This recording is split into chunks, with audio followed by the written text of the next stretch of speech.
नमस्कार, मैं हूं रौनक। सुशांत सिंह राजपूत के केस में डेली एक नया मोड़ आ रहा है। उनके चाहने वाले, उनके फैंस यही कह रहे हैं कि उनके केस का मजाक बनाकर रख दिया गया है। शुरू से अगर सही तरीके से जांच की गई होती तो आज शायद उन्हें इंसाफ मिलता, या फिर इंसाफ मिलने की राह पर हम कुछ कदम आगे तो बढ़ते।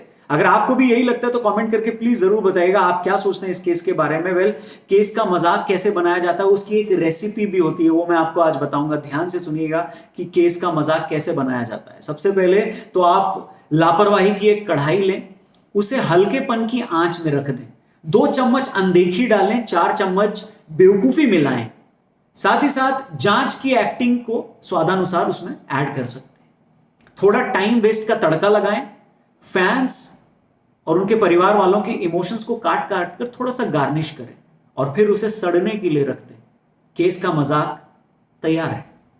लेकिन बहुत सारे ऐसे लोग हैं जो इसे मजाक बनने नहीं देंगे। लगातार वो इसके बारे में सोशल मीडिया पर और मीडिया में आवाज उठा रहे हैं कि जल्द ही हमें इंसाफ चाहिए, सुशांत के लिए इंसाफ चाहिए।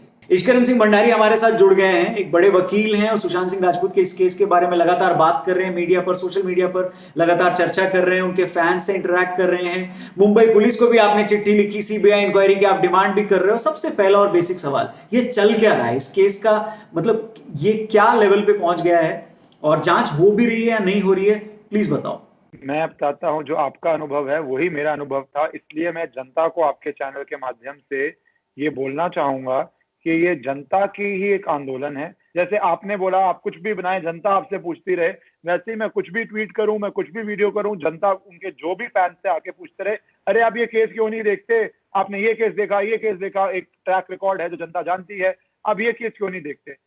अंत में जनता की बात सुन सुन के, जनता जनार्दन है, मैंने केस देखना शुरू किया तो मुझे देखा कि इसमें तो जांच हो ही नहीं रही।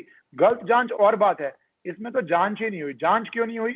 मुंबई में ये घटना होती है, जी। जांच शुरू करने के लिए सबसे पहला कदम है एफआईआर, फर्स्ट इंफॉर्मेशन रिपोर्ट। वो फर्स्ट है, वो फर्स्ट ही नहीं हुआ, जांच ही नहीं शुरू हुई। तो जब देखा कि इतने लैप्सेस हो रहे हैं कि जांच ही नहीं हो रही, तो मुंबई पुलिस को मैंने पहली चिट्ठी भेजी 10 जुलाई को, कहते हुए अरे आप कम से कम इलेक्ट्रॉनिक डाटा तो सीज कीजिए।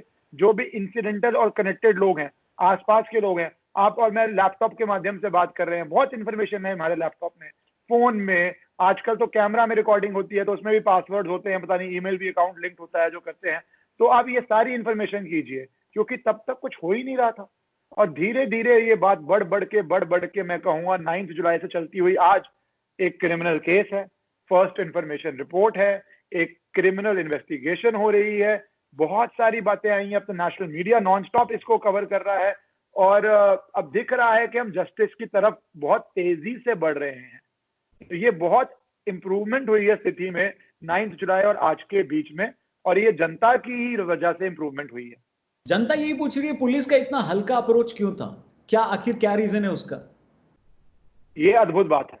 मैंने अपने एक्सपीरियंस में, अब हमें 15 साल हो गए वकालत करते हुए, मैंने अपने एक्सपीरियंस में नहीं देखा कि पहले दिन ही बिना पोस्टमार्टम रिपोर्ट के सारी अखबारों में सुर्खियां आ जाएं कि ये तो एक सुसाइड केस है। ये भी नहीं आया अलेजेड सुसाइड, ये भी नहीं आया कि मिस्टीरियस डेथ, सीधा ठोक के कि ये सुसाइड है।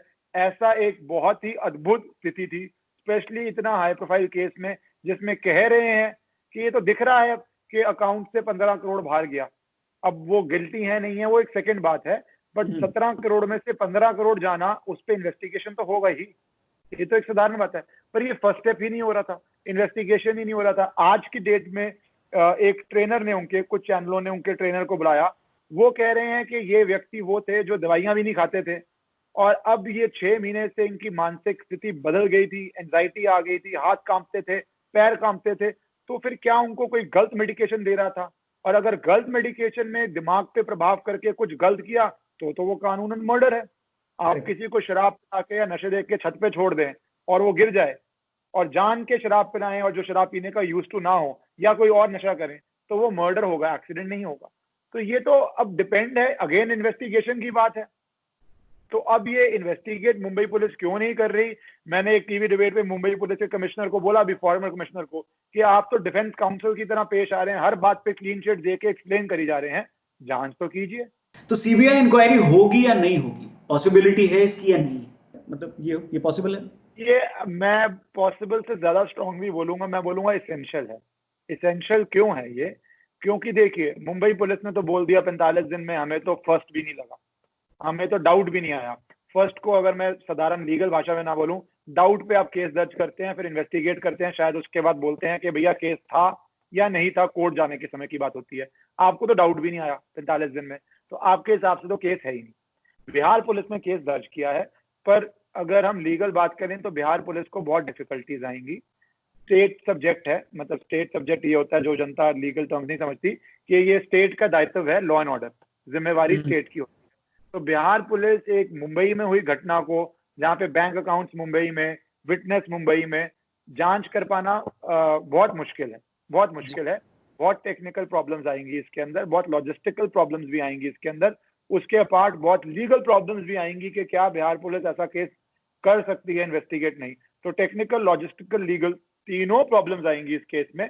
जायज बेशक हो सकता है कि कुछ एक्सेप्शनल सर्कमस्टांसेस में सुप्रीम कोर्ट अलाउ कर दे, बट नॉर्मल कोर्ट्स में बहुत डिफिकल्ट है। तो बिहार पुलिस के लिए इन्वेस्टिगेट करना मुश्किल है, मुंबई पुलिस इन्वेस्टिगेट कर नहीं रही। अब हम महीनों कोर्ट में इस टेक्निकल लीगल ऑब्जेक्शन पे वेस्ट करें कि कौन सी पुलिस इन्वेस्टिगेट करेगी और कि केस को नुकसान करें, क्योंकि कोर्ट कह सकता है कि जो बिहार की एफआईआर है वो मुंबई ट्रांसफर हो जाएगी। हम्म। पर मुंबई पुलिस तो मान ही नहीं रही इसको, और किसी को मुंबई पुलिस पे विश्वास ही नहीं है। तो ये उचित यही होगा, और मुझे लगता है कोई बहुत बड़ी बात नहीं है।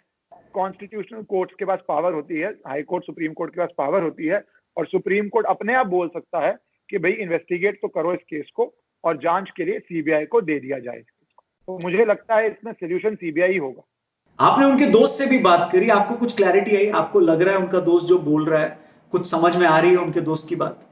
मैंने उनको कुछ सवाल पूछे, और वो डिबेट बहुत वायरल हो गया है ट्विटर पे, जो लोग हैं वो देख चुके होंगे।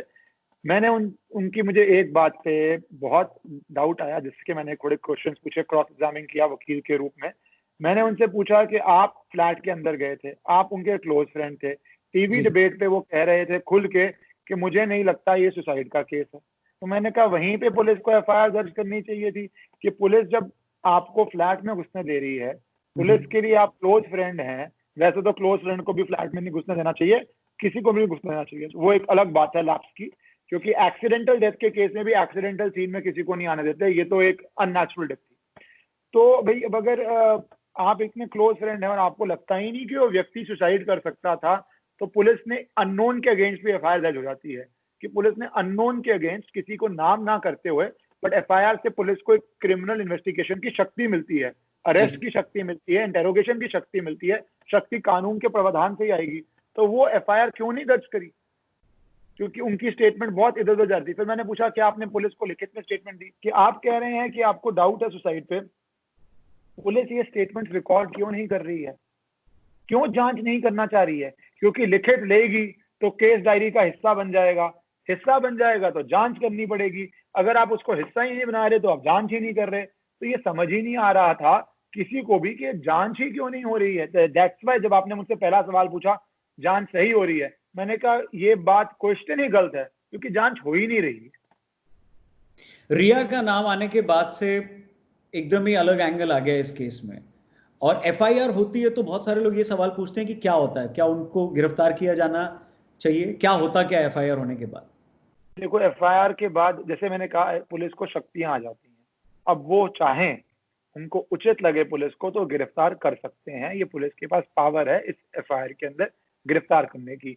क्या वो गिरफ्तार करते हैं, नहीं करते? वो ऐसे केसेस में 99% गिरफ्तार करते ही हैं। पर रिया तभी सुप्रीम कोर्ट गई हैं कि ये केस बिहार से मुंबई ट्रांसफर कर दिया जाए, क्योंकि वो अपनी कुछ ग्राउंड्स ले रही हैं कि बिहार पुलिस मोटिवेटेड काम कर रही है, या ये काम कर रही है, वो काम कर रही है।